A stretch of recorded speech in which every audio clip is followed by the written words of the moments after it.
Sybille Aoudjan pour la pause café. Bonjour Sybille. Bonjour Fanny. Est-ce que vous avez passé de bonnes vacances? Très bonne. Le retour, ça se passe bien? Ça se passe très bien. Bah écoutez, en tout cas pour certains, ça peut être un petit peu compliqué, surtout quand on pense aux finances personnelles. Bon.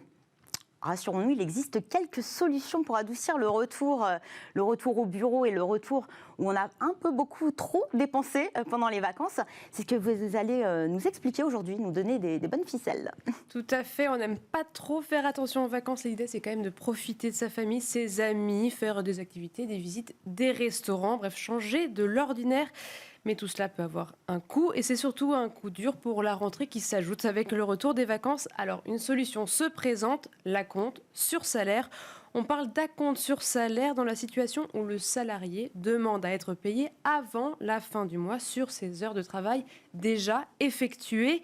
Cela se différencie de l'avance sur salaire quand les heures de travail ne sont pas encore effectuées. Et cette période de rentrée est la période aux plus fortes demandes avec bien sûr la période de Noël. C'est-à-dire qu'on peut avoir été payé en fin de mois et le 15 du mois suivant, demander à être payé sur la période du 1er au 15. Tout à fait. Donc là, la différence de l'avance sur salaire.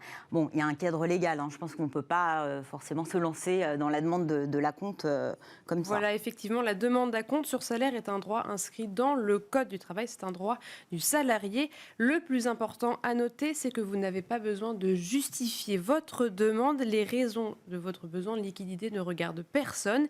Et surtout, votre employeur ne peut pas vous refuser votre acompte. Il faut simplement que vous soyez mensualisé en CDD, en CDI, voire même en contrat de professionnalisation ou d'apprentissage. En revanche, les salariés saisonniers ou intermittents ne peuvent pas accéder à cet acompte. Et pour ce qui est de l'avance sur salaire, celle-ci n'est pas prévue dans le Code du travail, donc elle peut être refusée par l'employeur. Concrètement, comment on s'y prend ? J'imagine qu'il y a quand même quelque chose d'assez... Enfin voilà, on ne demande pas ça au détour d'un couloir. Alors, sauf exception, l'acompte se demande au 15 de chaque mois. Le montant versé rémunère en fait les 15 premiers jours de travail déjà effectués. Et on peut ainsi demander une partie de sa paye, 20%, 30%, jusqu'à un demi-salaire. On peut même être payé en liquide si cela ne dépasse pas les 1 500 €. Généralement, on demande ça une seule fois par mois. Et certaines conventions collectives apportent plus de précision sur la demande. Donc, si vous souhaitez la faire, cela vaut le coup d'y jeter un œil. Je vous épargne toutes les questions de calcul des cotisations mises à l'échelle de l'acompte. Mais pour le remboursement, l'acompte sur salaire est directement déduit du salaire net sur la fiche de paye en fin de mois. En revanche, l'avance sur salaire se rembourse comme un prêt. Donc, elle est prélevée à hauteur du 10e du salaire net chaque mois.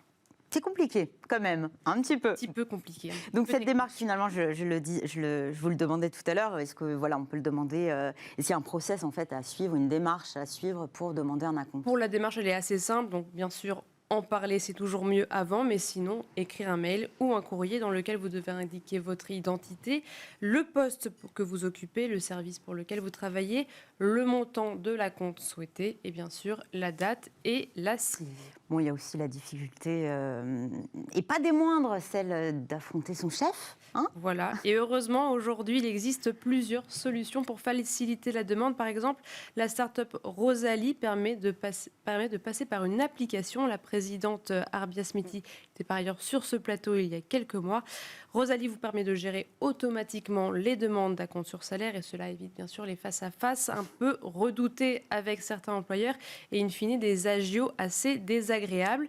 Rosalie a par ailleurs réalisé une étude avec Paul & Roll. 55% des Français ne peuvent pas faire face à une dépense imprévue d'un montant de 500 € et 29% des Français qui connaissent des fins de mois difficiles n'osent pas recourir à l'acompte.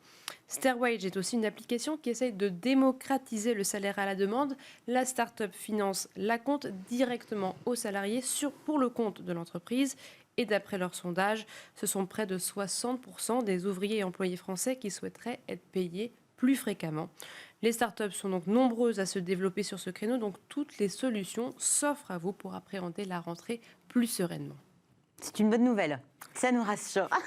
Merci beaucoup Sybille Aoudjan, que l'on retrouvera bientôt pour une nouvelle pause café, qui sait. En tout cas, dans quelques instants, c'est un grand entretien. Philbert Corbregeot, qui est un défenseur des talents cachés, il sera à mes côtés sur ce plateau. Un CV atypique pour cet homme qui rêvait de devenir avocat. 40 ans de carrière hors des sentiers battus, une expérience à tous les niveaux hiérarchiques et une vocation, à l'image de son expérience, celle d'élever et de cultiver tous les potentiels, les talents latents des femmes et des hommes qu'il coach régulièrement. Rencontre avec cet autodidacte générateur de progrès qui pourrait bien vous inspirer et vous inciter donc à vous révéler. Ce sera juste après cette courte pause. Restez avec nous.